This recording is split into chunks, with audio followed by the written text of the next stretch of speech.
I too have an 8-year-old son, and there'll be something at the end of this that is going to open everybody's eyes because I didn't realize it either. So Okay. there's more to come on top of Okay. Josh's great presentation. Very good. Well, it is 4. I mean, Josh, if you want, I'm happy to kind of, if you need a couple of minutes, give me a thumbs I'm up, ready. or if you're ready to go. Okay, cool, cool. Oh, and right, I forgot you have the nice fancy camera. No, I love your camera. It's great. I do too. I'm such a nerd. I do too. I love this thing. It's awesome. But I just want to very quickly, before I toss it over to you, welcome everyone. As I mentioned, this is the final follow-up webinar for the CMTC 20 virtual shifts happen. So we're happy you're here. This is a great topic today. I got a little sneak peek of this at CMTC, but we have our platinum partner Trafera kind of finishing off things for us here with a webinar on technology addiction and surprising solutions. And our presenter today is Josh Ratliff, who is a professional learning specialist at Trafera. He himself is a lifelong learner, teacher, and administrator who has dedicated his career to building capacity among educators on the topics of technology integration and digital citizenship. So without further ado, I'm going to pass it on over to Josh so he can tell us what we need to know. Thank you. Awesome. Thank you guys so much. And thank you for being part of this too. I couldn't agree with you more that this is a topic that seems like it's so it's relevant for everybody. And so I have a lot of things that I could do to kind of set the stage for this, but I have a feeling just because of the nature of who we are and who all's in the room that we're probably already on board with this. So I won't spend a whole lot of time doing kind of setting the stage, but I will go ahead and jump into a few little slides that we can work through just to make sure everybody's in the right room. Yeah, we are going to be talking about technology addictions and some surprising solutions. I am Josh Ratliff.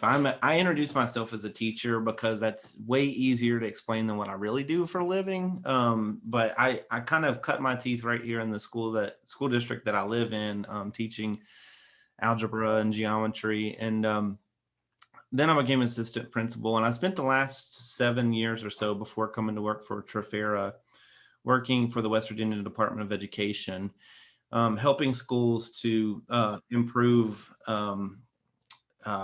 school culture, climate, morale, and also academically.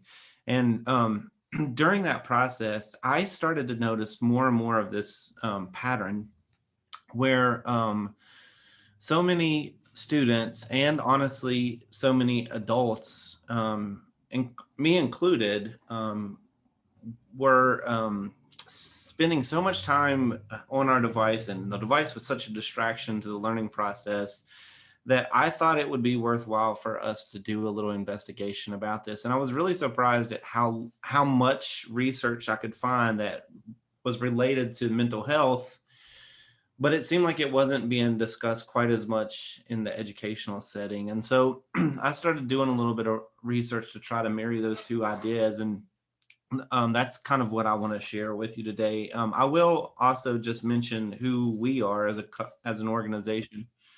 The name of the company is Trafera, which I know sounds more like a cholesterol medicine than it does like a technology company. I get that. We're a new company. We're a merger. So there was an organization called Trinity 3 and another one called Firefly Computers. And those two companies merged to make Trafera. And our core business is all about technology, educational technology hardware. So we do laptops and desktops and Chromebooks and all of that kind of stuff. And our calling card is around warranties and keeping instructional uptime going with those kinds of things. But one of the things that we have established as part of our core is making sure that we are also empowering teachers to create an instructional shift with the technology that they have.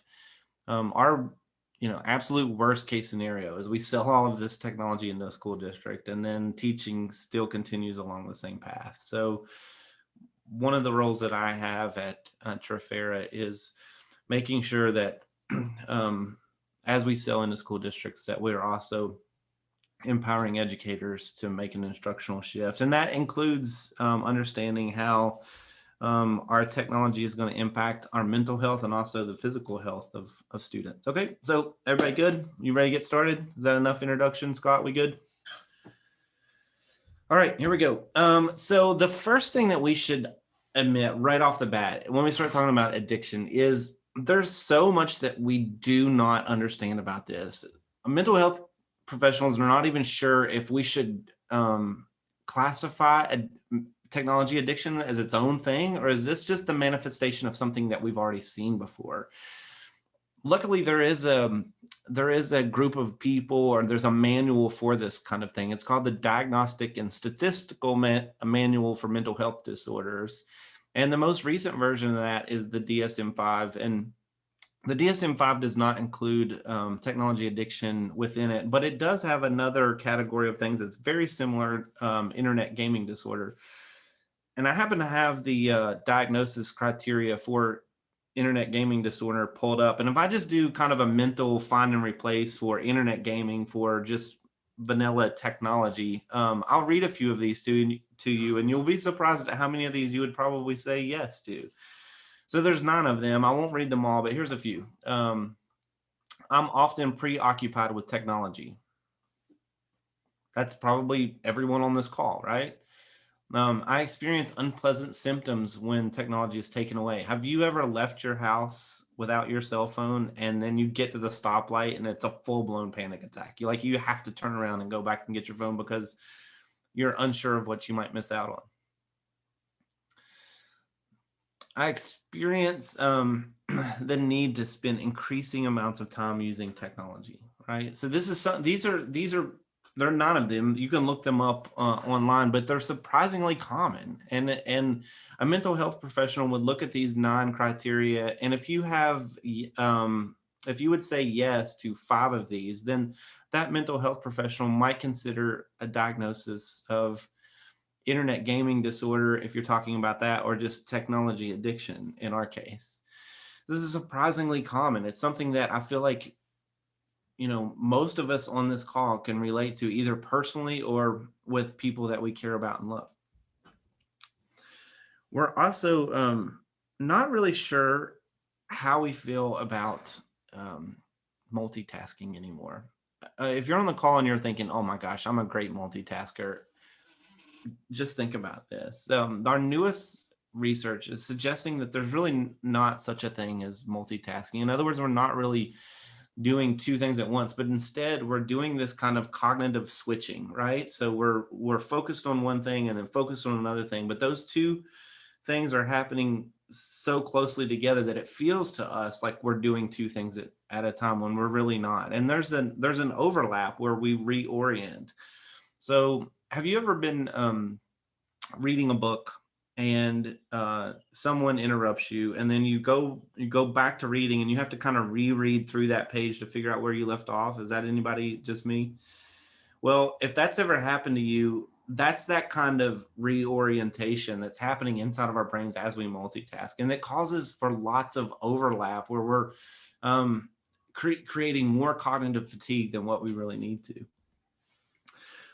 We also have more on the physical side. We have questions about ergonomics and, how should we be setting up right, and how, carpal tunnel syndrome, and also damage that can be take place in our eyes. How many of you have heard of blue light, right? People are talking about this more now than ever, but there's a particular piece of the visible light spectrum that it can be damaging to our eyes over time, and especially for young students, right? For young people, they hold their technology devices physically closer to their face, and because of that, they have 4 times the amount of exposure to blue light than what you might have if you would increase that distance. But because they're little, they have a tendency to hold those devices close to their face, and it's causing more damage into their eyes on the blue light spectrum.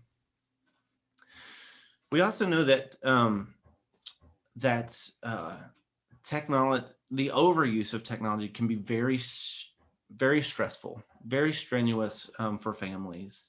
We're all establishing new social norms and trying to integrate technology in an appropriate way into our family lives. There is a very common should I say misunderstanding? There's a very common disagreement between children that live in our house and adults that are setting standards and rules for these things about how much time is appropriate, right? these are all very, very common concerns that seem to be pervasive. Everywhere I go, this is something that people can identify with. I wasn't going to talk about this, but now I'm thinking about something. Have you is there anybody that would be willing to unmute and share a little bit about maybe a situation where you've seen someone like at a restaurant, or you've seen parents like trying to navigate whether or not they're going to use a technology device as something like a pacifier? Has anybody seen something like that when you go out?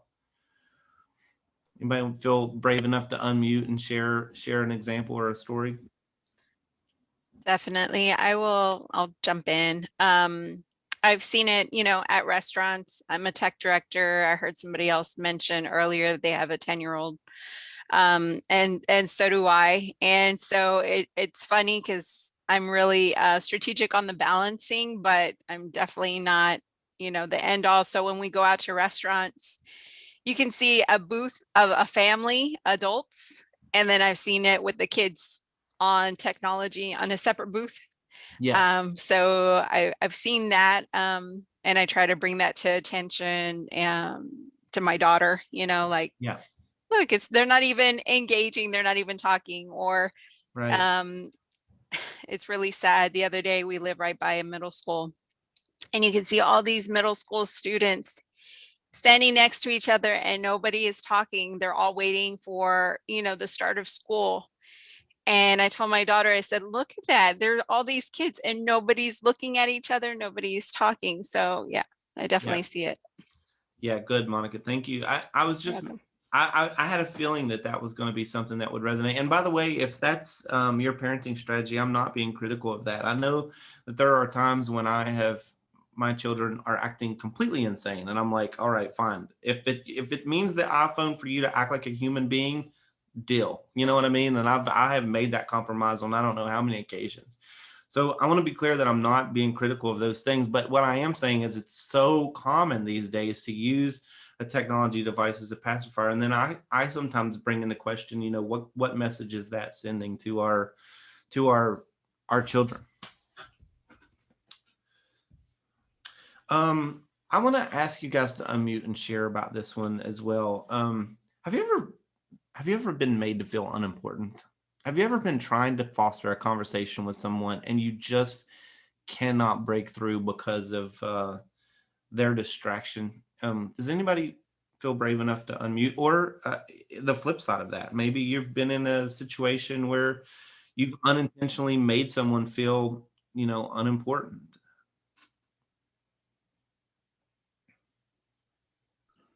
Don't make me call on you. I'll be brave since this is Kimra. All right. Yeah, I mean, from the counterpoint you just, both really, of course, Yeah. I have felt unimportant while someone else was on a device, but I know as a parent, I have had my daughter say to me, like, why aren't you looking at me? You're on your phone. And it's like, oh yeah, sorry. So definitely.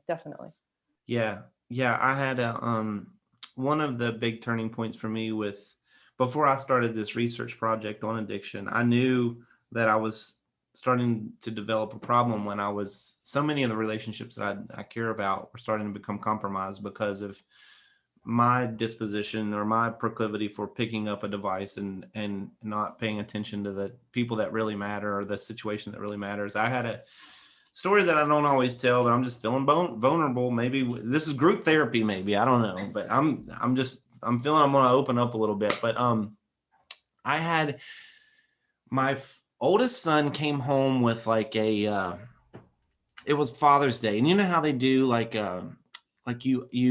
they have a question for the little kid, and the kid answers the question and be like, what does daddy do for work? And they would like, oh, he's a teacher. And like, how old is daddy? And they would put some crazy number, so they would like fill in the blank kind of thing. And so we're doing this little worksheet together, and I'm just proud as I can be. I'm just going through this little thing. And so I get to the question, and it says, what does daddy always say to you? And I'm thinking like he's going to answer and be like, oh, daddy always says, I love you. Or daddy always says like, come here, let's give me a hug and let's play and let's wrestle. That's what I'm expecting him to say. And I'm just ready as I can be, man. I'm ready to write down this thoughtful answer. And he was like, all right, what does daddy always say? Daddy always tells me to hold on. And I was like, oh, daddy always tells you to hold on. He's like, yeah, you're always telling me to hold on because you're busy doing stuff. I'm like, no, like that's the worst. Like, I don't want, like, that's the worst, you know? And when I'm having situations like that in my own house, I'm wondering, the teacher side of me is wondering, what's the impact that our students might have if they've been made to feel unimportant, or if, you've been in a situation where you're standing in the front of the room and you're desperately trying to get your kids' attention and they're all so distracted. This is something that comes along with this phenomenon. We also see that there is a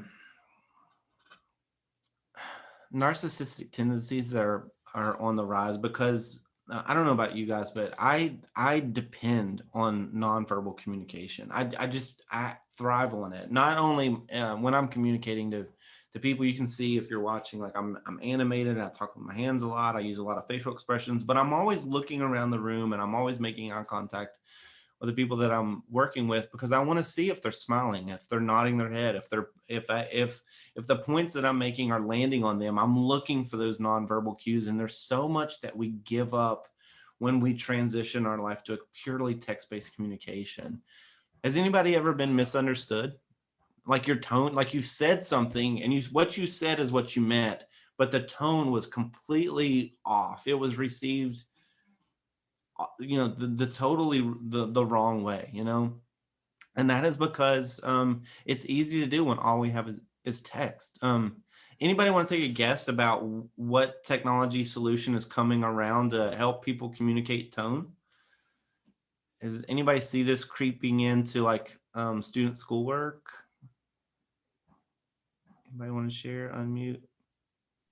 Sarcasm font emojis. Yeah, Kate put it in there. Lots of people are using emojis to communicate tone. And while I think that's a particularly effective way of doing it, we have to now teach our children when that is and when it is not appropriate. I mean, when you're texting your friends and when you're communicating with your parents and grandparents and whatever, even maybe with your teacher in some particular settings, to use emojis to communicate tone is perfectly acceptable. But when we're doing academic writing, that's a time when we're not going to leverage that. Instead, we're going to be more intentional about word choice to communicate tone. If we really want to understand technology addiction, we have to understand dopamine. Okay, so dopamine is one of many neurotransmitters. You can probably guess by hearing me talk, I'm not a neuroscientist, right? You're probably like, no, I wouldn't have guessed you're a neuroscientist. But yeah, so I will communicate this the best way I know how. And when we have a dopamine, let me back up. Neurotransmitters, there are lots of them. You've probably heard of serotonin. Anybody heard of serotonin? Serotonin is a neurotransmitter. It's released into our brain. It's a chemical, and it helps us make sense of happiness, right? So when you feel particularly joyful and you have a big smile on your face, it's probably a result of a serotonin release. There's also another one called endorphin or adrenaline. It's the same chemical, but by two different names. And that's that kind of superhuman, I call it mom strength, like something bad's about to happen. And then suddenly, boom, you're able to just overcome that with a sudden rush of energy. And that's a neurotransmitter. So dopamine is another one. It's probably the most common one. It's the most, I think it's talked about more than any other neurotransmitter that I know of. And it is our pleasure hormone. Right. So but it actually has two functions. Pleasure is one of them. That's the one that gets all the talk time, but it has another function too. And it says, remember this and come back to it. So it triggers it locks in, it triggers a memory. Right. So we have one chemical that does two things. This feels really good. And remember this and come back to it. Okay, so let's look at some ways that dopamine shows up in our body.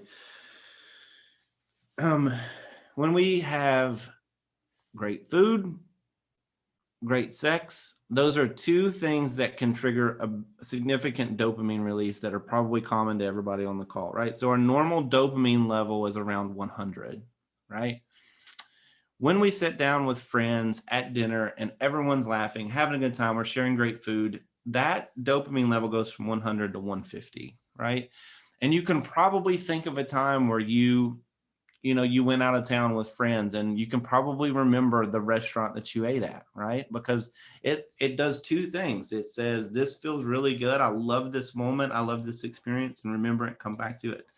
The exact same thing happens with sex. Only from 100, our dopamine level can go to 200, right? And it says, remember this, come back to it. That's why we build bonds through sex.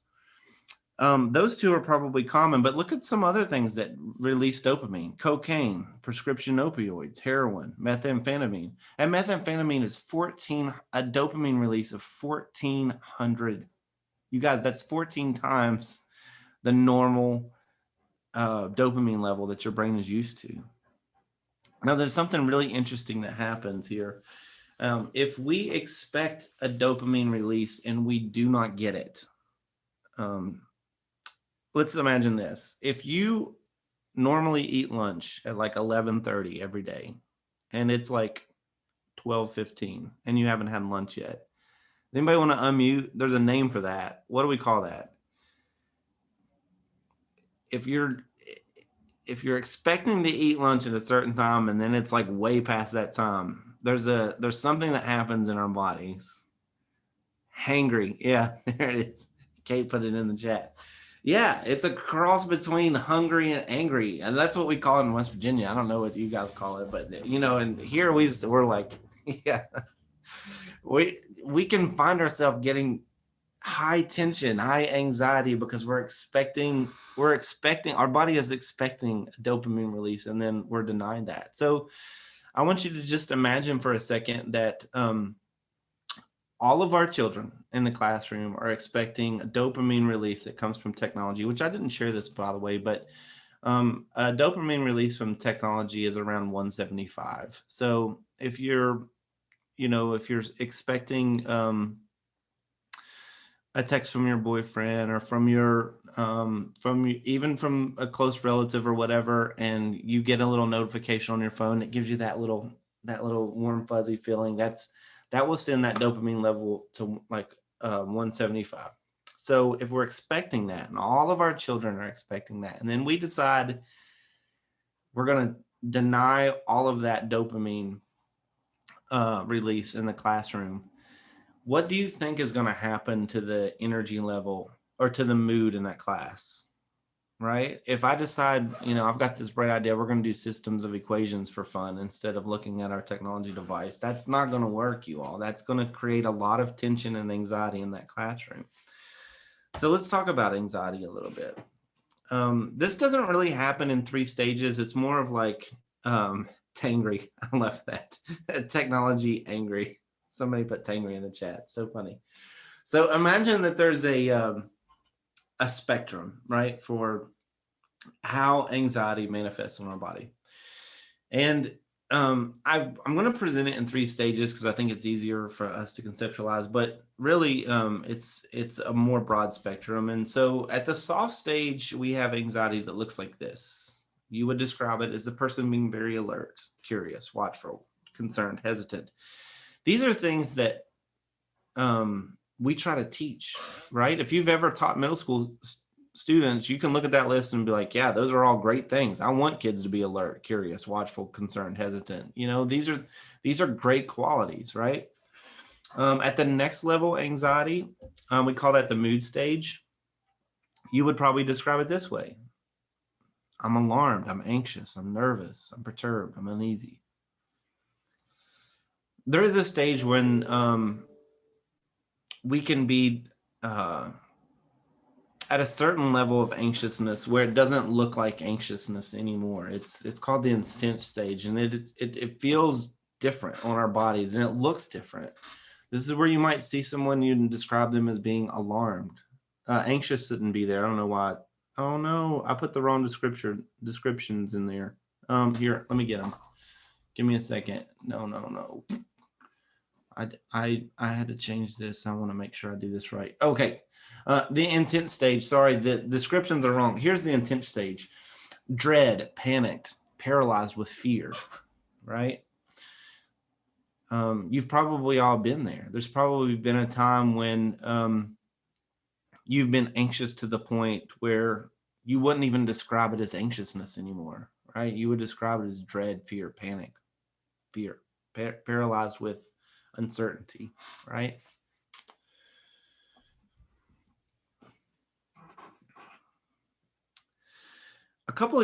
Well, gosh, I was going to say a couple of years ago. It's been a little longer than that now. I guess almost 3 years ago. I was in a job where I had the ability to track data on certain things. And so I asked a couple of hundred teachers to help me do a little research project where we started to collect information on not only when students were using technology inappropriately, but what they were doing on that technology that was considered inappropriate. And so they would fill out a discipline report and it would go into a database, but then we would also make notes about what they were doing when they were off task. And the term that we came up with was problematic media use. So when we experienced problematic media use, we would note that and then record it. Anybody want to unmute and take a guess about what was happening with students? There was one that was pervasive. What do you think they were doing when they were off task? Using social media. Yeah, that's good. Somebody else. I'm going to generalize watching videos. Yep, maybe. Keep going.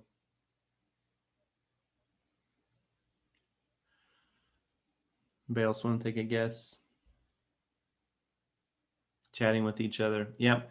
These are all the same kind of thing. I actually grouped them all together, and what they were doing was connecting with people that they love. That was the number one. Now there were some other things that they would do when they're off track, but more common than anything else,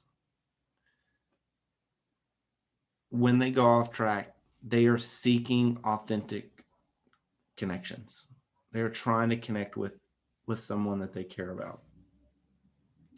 And if you think about it, this is kind of woven into our DNA, right? We have this drive, this intrinsic motivation for community and for connectivity. It's our ancestors. If they would get separated from their tribe, they would get eaten by a bear. You know what I mean? So this has been woven into who we are as people. And I think it's showing up in more and more commonly in these ways, right? Where, without us even noticing it, we can separate from one community and go to another community, but using a technology device to do that, right? So I'm going to present some technical and some pedagogical solution. Technical ones, I wish I had more content on this, but I'll give you one, for example. Remember we were talking about blue light earlier. Trafera partners with an organization called iSafe. iSafe provides what I feel like is a really great technical solution for this, where there's a filter that can be placed in front of the screen that will not change the shade and the hues so much. It won't skew the hues toward the warm tones, but it will filter out those harmful blue light part of the spectrum that would prevent so much of that toxic light from hitting our eyes, right? We also have a ton of technical solutions for this. Number one, we can embrace high quality media usage. This will highlight to students that there are really a couple of different things that can be happening with technology. One, we can be consuming and very passive and mind numbing. This reminds me of the scenario that we talked about earlier, where maybe mom or dad or even a teacher would hand off a technology device as a reward or as some kind of system to preoccupy the students. That's one way that technology can be used, but it can also be used to change the world, right? There are plenty of people who are doing really creative and really thoughtful things with technology. And one way that we can do that is by, as teachers, embracing that high quality media usage to illustrate to students that this technology does have different purposes and you can do great things with it. Look for opportunities to foster production and creation, right? If in education, if we're finding ourselves doing a lot of consumption, evaluate that and say, let's look for opportunities to have students produce. One of the things that I am insistent on when it comes to technology addiction is that people like me and you own this conversation. I am a technology-minded teacher, right? I work for a technology company. I've always been in technology kind of positions. I have a natural disposition toward teaching with technology, and I don't want this conversation to be taken on by people other than us that are just going to say, oh, well, let's just stop using technology. Come on. That's not an authentic answer, right? That's not a realistic. We can't send students out into the workforce having not been exposed to high quality technology integration. So that's not an answer. What we have to do is be the owners of this, be the one that starts the conversation and celebrate high quality media usage instead of passive lower orders of technology integration.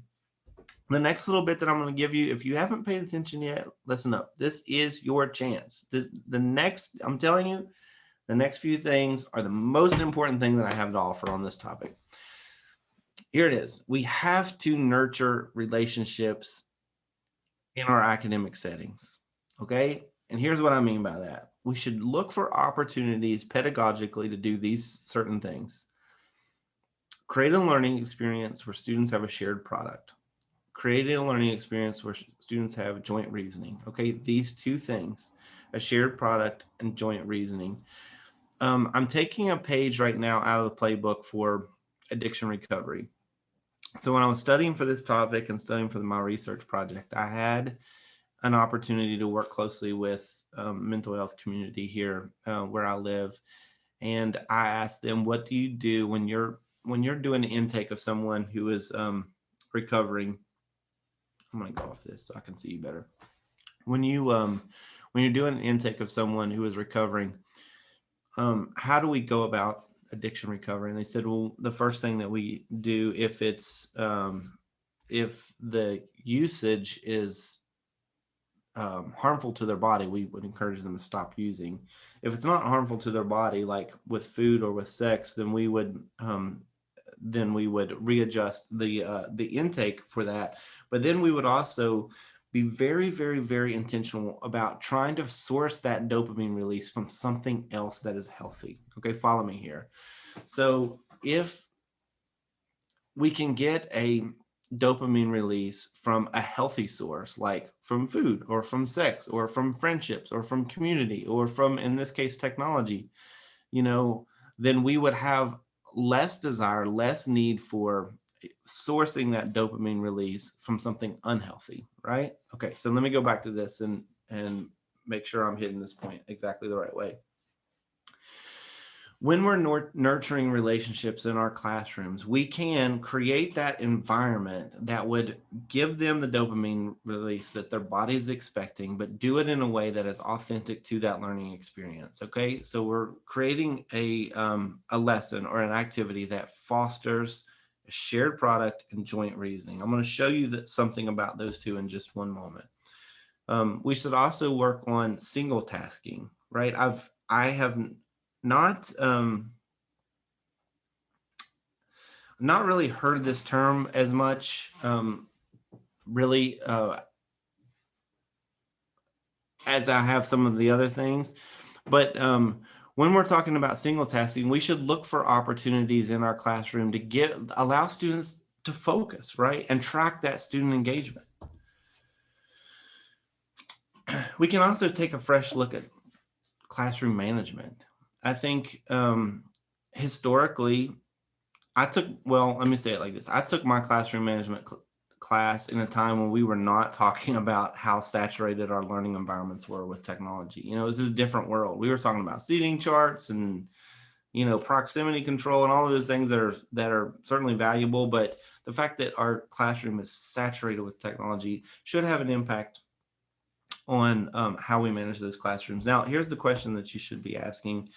I'm getting back to that idea of shared product and joint reasoning.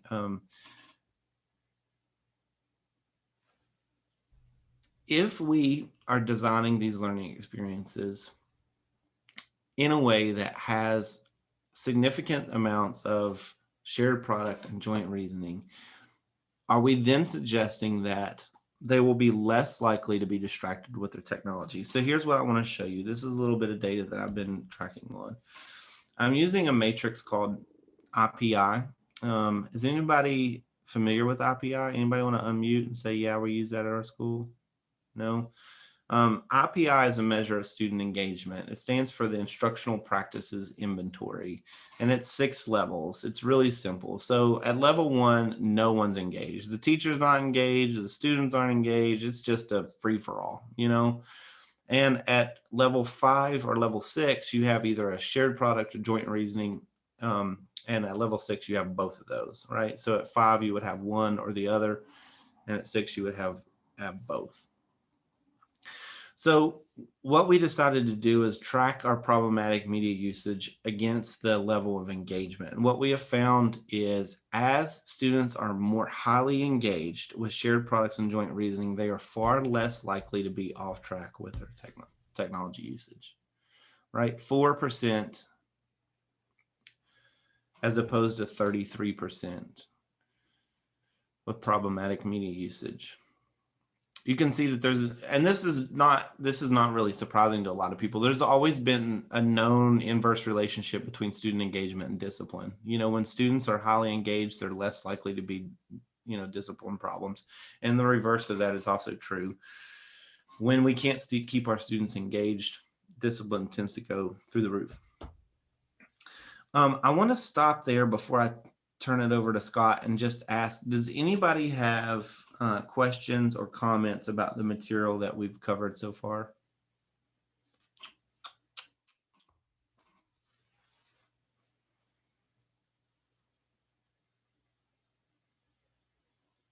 Anybody learn anything new?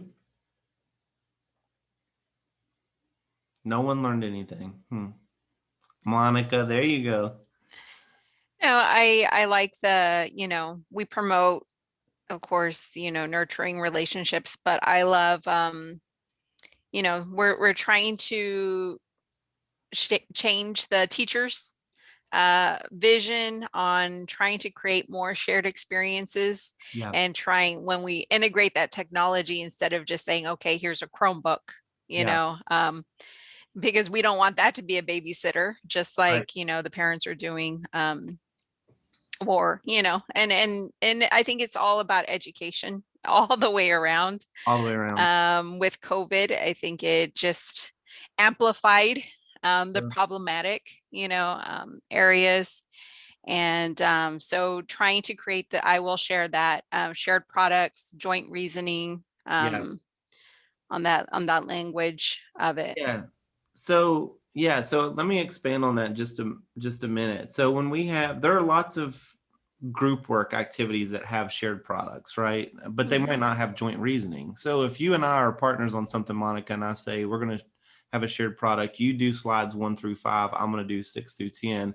Well, then we've created a shared product, but we haven't had joint reasoning, right? And you can reverse that too. You can have joint reasoning without a shared product. So maybe Scott, Monica, and Josh, we're all, you know, we're going to come together in a group. We're going to have joint reasoning. We're going to have some thought experiments on something, but then we're all 3 going to go our separate ways and create a product for that. So that's joint reasoning without the shared product. And both of those are great, you know, and both of those there are opportunities for those.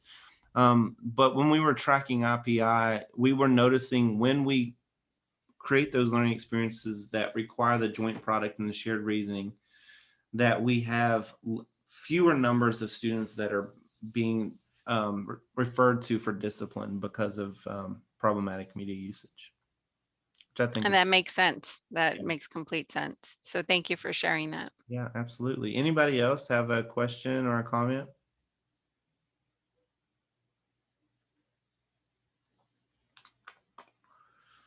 I'm gonna wait. I'm gonna practice my wait time. That's my educator, you know, we gotta do that.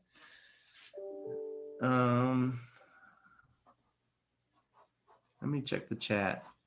Anything going on in the chat that I need to know about? Scott, do you have anything you want to share? I just wanted to take a moment to talk a little bit about the iSafe that Oh the yeah, just paired up with. yeah, sure. I too have an 8-year-old son, and we just signed an agreement with iSafe about the retina and the screen protection. And it was just opening when we heard about it was the fact that the retina is not developed in children until like 25. And so all this extra exposure, whether it's from the TV, the LED lights, it just adds to it. And to me, it was shocking because once again, having a son of this age and understanding that he is exactly this close to his laptop or iPad at all times. So to even know that there was harmful rays that I was unaware of, and the fact that now there's technology out there that you can put a screen on there that layers right on the Chromebook or the laptop, and it protects the child's eyes, I think is huge. And there'll be more to come on that. We just signed up with this vendor. There'll be an email going out about it, and there'll be more information as well. So if anybody wants to reach back or has questions about it, I'll have more information in the coming weeks. But it is called iSafe, and it basically is just a protective screen that goes on the laptop or Chromebook, and it protects the kids' retinas. Scott, and that's something that we install, like when we send the devices out, our tech people would install that screen Yes. protector. Oh, nice. Yep. You can do it both ways. We can send out the screens and you can put them on yourself. We can also, when you buy the Chromebooks or laptops from us, we can just put them on part of one of our services, just like Google Management or asset tags or cases. Good question. Awesome. Well, I am just scrolling through the chat to make sure I've caught everything. I'm going to hang on here for a few minutes. I think that was basically all. I think that was all I really had to share. Yeah, that was it. So yeah, I'll hang around, and if you guys have other questions or comments or rude remarks, as we say in West Virginia, I'll hang around and stay put. And I have some other things that I can share too about classroom management and that kind of stuff if you guys are interested. So I'll hang around for a little while. But otherwise, thank you guys so much for giving me a few minutes of your time. It's been a long time since I've presented this topic. I was a little rusty. My brain's all fogged up. I need to shake the cobwebs off. You know, I got to get out there and start presenting again. Hopefully in the near future, we can all be together. I miss you all. I'll say that for sure. Well, thank you, Josh. Yeah, Thank you. absolutely. Definitely. Thank you so much. And the good news is, folks, and everyone who's listening, we are finalizing the call for solution partners for 2021. And I'm happy to say there are both in-person and remote options available. So we will be back at the